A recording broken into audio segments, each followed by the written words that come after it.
ఇట్లా పాపము దంచి కొట్టి నష్టం మిగిల్చింది. చూడండి ఇగో కరీంనగర్ ఏమైనా ఉందా ఇక్కడ చూడండి.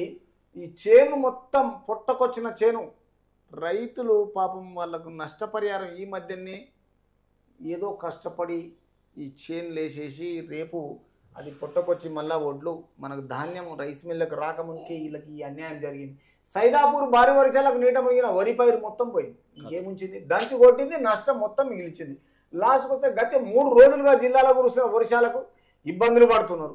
కానీ ఆదివారంలో పోలిస్తే సోమవారం వాన పెద్దగా కురవకపోయినా పైనుంచి వచ్చే వార్ధవానంగా మొత్తం చాలా వాహనాలకు రాకపోకలకు అడ్డంగా కలిగింది. కాబట్టి అక్కడ రహదారులు మొత్తం స్తంభించిపోయేసి వీళ్ళ మీదకి వచ్చేసినాయి. అంటే గాలికి పోయేది మీదకి వచ్చినట్టు అయిపోయింది లైఫ్ అంతా. పాపం ఎంత ఘోరమైన పరిస్థితి అంటే జిల్లా సగటు వర్షం మొత్తం 51.4 మిల్లీమీటర్లు.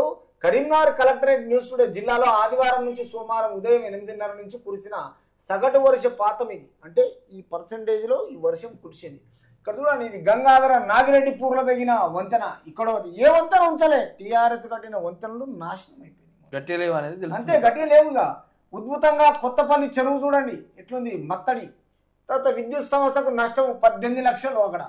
ఇదేముంది ఇక్కడ చూడండి, ఇది వీని వంక నర్సింగాపూర్ గ్రామాల మధ్య కొట్టుకుపోయిన తాత్కాలిక ఈ రోడే.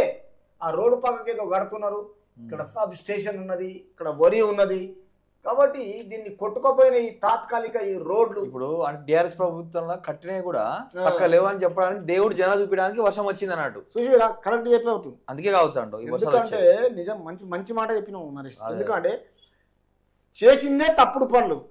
ఆ తప్పుడు పనులు చేసి రాష్ట్రాన్ని అప్పుల పాలు చేసి ఇదొకటి చేసి చూడాలి మరి. చూడాలి అది అంటే అట్లా మీకు ఇంకా దేవుడిగిన మిమ్మల్ని సహకరిస్తున్నాడు మీకు. అంటే మిమ్మల్ని ఇంకా మొత్తానికి టోటల్ గా మీ బుద్ధి ఎట్లాంటిది అనేది ప్రవేశపెట్టి చూపిస్తున్నాడు దేవుడు. ఇది జనాలు గ్రహించాలి. ఇది వీళ్ళు చేసిన మిషన్ భగీరథ ఏంది, మిషన్ కాకతీయ ఏంది, రోడ్ లేని, ఎంత గట్టిగా ఉన్నాయి, ఎన్ని కమిషన్లు దొబ్బేసిండ్రు.